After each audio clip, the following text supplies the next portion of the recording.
এই মুহূর্তে আমরা রয়েছি বারাসাতের অন্যতম বড় পুজো সেটা হচ্ছে বারাসাত নবপল্লী আমরা সবাই ক্লাবে।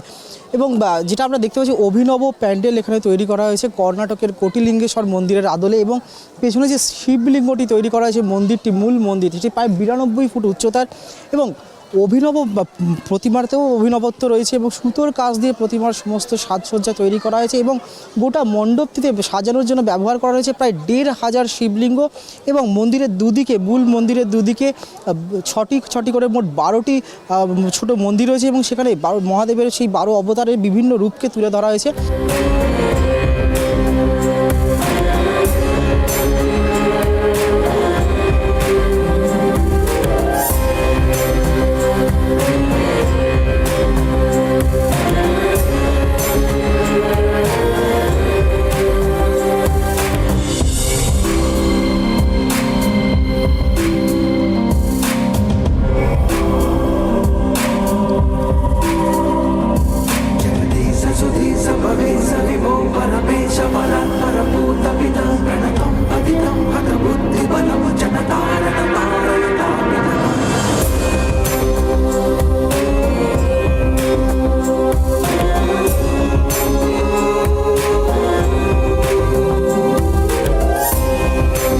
এই অভিনব প্যান্ডেল বারাসাত নবপল্লী আমরা সবাই এবং যার মাথা থেকে, যার মস্তিষ্ক প্রসূত এই ভাবনা, তিনি আমাদের সঙ্গে রয়েছেন এই ক্লাবের অন্যতম কর্মকর্তা সচিব অরুণ ভৌমিক মহাশয়। তার থেকেই আমরা জেনে নেব যে এই ভাবনাটা কিভাবে তার মাথায় এলো।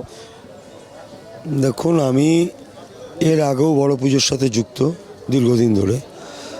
আমি যখনই কোনো প্যান্ডেল করি, সেটা আমাদের বিদেশ হতে পারে, ইন্ডিয়া হতে পারে, কোনো একটা কিছুর আদলেই করি।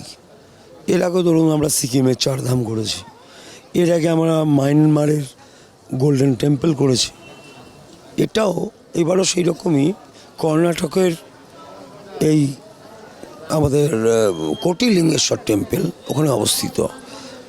ওই থেকেই আমার ভাবনা যে কর্ণাটকের এই কোটিলিঙ্গেশ্বর আমরা এখানে এবার করেছি। অতএব যারা কর্ণাটকে গিয়ে কোটিলিঙ্গেশ্বরের মন্দির দেখার সুযোগ পান না বা সেই সুযোগ হয় না, তারা অবশ্যই বারাসাতের এই আমরা সবাই ক্লাবে, নবপল্লী আমরা সবাই ক্লাবে এলে সেই কোটিলিঙ্গেশ্বরের অভিনব মণ্ডপ আপনারা দর্শন করতে পারবেন।